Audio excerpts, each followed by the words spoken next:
이제 우리 베드로와 요한이 그 산헤드린 공의회의 재판을 받게 되었고, 그 다음에 결론적으로 위협을 당한 뒤에 풀려나게 됐습니다.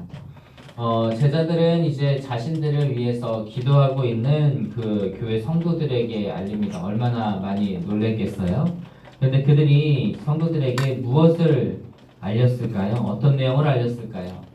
제사장들과 장로들의 말, 그러니까 도무지 예수 그리스도의 이름으로 말하지도 말고 가르치지도 말라라고 그렇게 위협을 당하였던 것을 알렸습니다.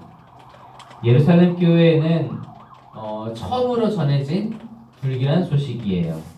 기적과 부흥이 가득 일어나던 그런 예루살렘 교회에서 위기의식을 느끼게 한 그러한 사건이었던 것이죠. 그러면 초대교회 성도들은 이 위기를 맞아서 그것을 어떻게 받아들이고 어떻게 극복하고 있는지 한번 보시겠습니다. 우리 24절 같이 보실까요? 24절 함께 시작. 그들이 듣고 한마음으로 하나님께 소리를 높여 이르되 대주제여 천지와 바다와 그 가운데 만물을 지은 이시오. 그들은 성도들은 당황하면서 불안해하고 걱정하고 염려했을까요? 그렇게 기록되어 있지 않습니다. 그들은 한 마음으로 하나님 앞에 소리 높여 기도했다라고 기록합니다. 그들은 하나님께 기도할 때 하나님을 대주제로 칭하고 있어요. 하나님께서는 이제 교회는 물론 이 세상 모든 것들의 창조자이자 또 통치자라고 하는 것을 믿는 그러한 표현이라고 하는 것이죠. 그래서 그들은 하나님께서 교회를 이제 위기에서 보호해 주실 수 있는 분이다라고 하는 것을 믿고, 그래서 그렇게 하나님 앞에 소리를 높여서 한 마음으로 기도했다라고 하는 것을 볼 수가 있습니다.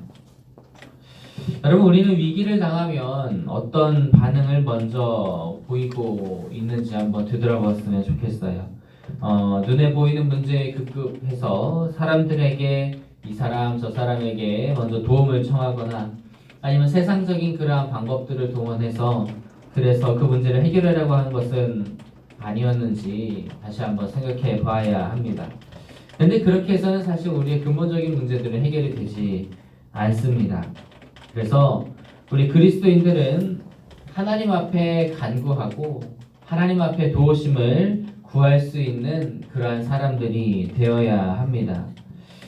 우리가 문제 앞에서 세상을 의지할 때에 그 문제는 우리를 걸려 넘어지게 하는 그런 걸림돌이 되겠지만, 우리가 그 문제 앞에서 하나님을 믿고 의지하면서 나아갈 때에 우리에게 닥치는 그 위기와 문제는 우리를 성숙시키고 또 한 계단 성숙하게 하는 그러한 디딤돌이 될 것입니다.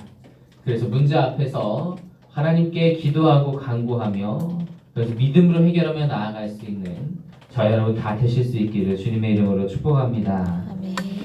우리 25절과 26절을 같이 읽겠습니다. 25절, 26절입니다. 시작. 또 주의 종 우리 조상 다윗의 입을 통하여 성령으로 말씀하시기를 어찌하여 열방이 분노하며 족속들이 허사를 경영하였는고 세상의 군왕들이 나서며 관리들이 함께 모여 주와 그리스도를 대적하도다 하신 이로소이다. 자, 보시면 여기에서 인용하는 그런 구절이 나와요. 그 제자들이 이제 그 구약의 성경을 인용하는 거거든요. 시편 2편을 인용한 말씀입니다. 시편 2편에 보시면 2편 2절에 보시면 여호와와 그의 기름 부음 받은 자를 대적하여라고 그렇게 기록이 되어 있는데, 자, 이것을 여기에서는 그리스도라고 번역을 하고 있죠. 다른 것 아닌가 그렇게 생각하실 수 있는데 본래 같은 말이에요. 그리스도는 헬라어고요. 그 그리스도를 그 히브리어로 이야기하면은 메시아인데 그 메시아는 기름 부음을 받은 자라고 하는 뜻을 가지고 있습니다. 그래서 같은 말인 거예요. 그래서 똑같이 그 시편 2편 1절과 2절 인용을 하고 있는 것을 봅니다. 자, 그리고 27절과 28절 말씀 같이 보실까요? 27절, 28절입니다. 시작. 과연 헤롯과 본디오 빌라도는 이방인과 이스라엘 백성과 합세하여 하나님께서 기름 부으신 거룩한 종 예수를 거슬러 하나님의 권능과 뜻대로 이루려고 예정하신 그것을 행하려고 이 성에 모였나이다.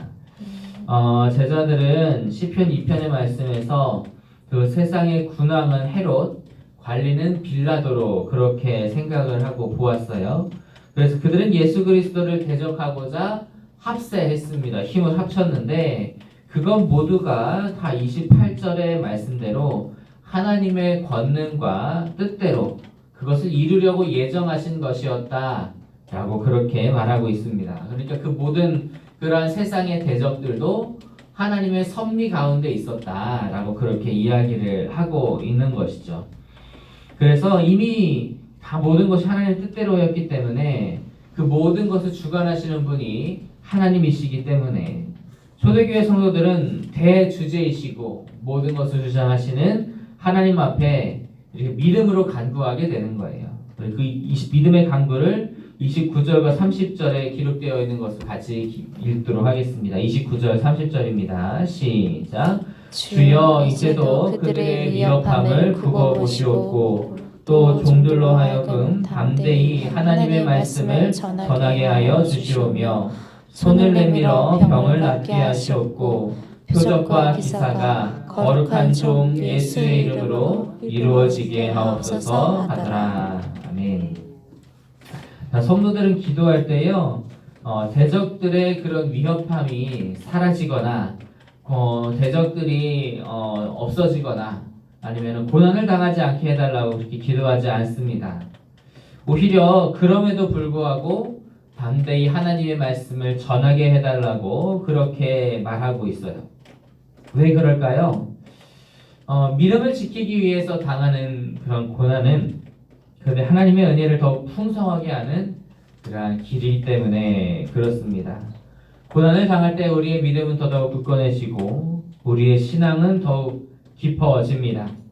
그리고 또 하나님께서 우리에게 베푸시는 그러한 은혜와 은사도 더 크게 우리와 함께하게 되는 겁니다.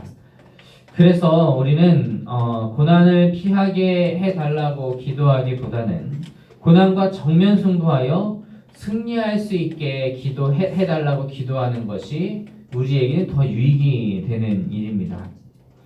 예수님을 생각해 보세요. 예수님은 그 고난의 잔을 다 받으셨습니다. 예수님도 그 고난을 앞두고 참 마음이 괴로우셨어요. 그래서 할 수 있거든 이 잔을 내게서 떠나게 하옵소서 그렇게 기도하시기도 했습니다. 하지만 결국 하나님의 뜻대로 고난의 잔을 다 받으셨어요. 그렇게 됐더니 어떻게 되셨죠? 하나님께서 그 이름을 영광스럽게 하셨습니다. 여러분 고난 뒤에 영광이 있는 줄로 믿습니다. 아멘. 고난이 그때는 힘이 되지만 그것이 우리에게 진정으로 복이 되는 것임을 믿습니다. 그래서 그 사실을 기억하고 고난 가운데서도 승리할 수 있는 승리할 수 있게 해주시기를 원하는 마음으로 기도하는 저와 여러분이 되기를 간절히 소망합니다. 그리고 그 고난을 이기고 주님께서 부으신 은혜가 풍성함을 누릴 수 있게 해달라고 기도하고 또 그 모든 것들을 누릴 수 있는 저 여러분 다 되시기를 주님의 이름으로 축복합니다.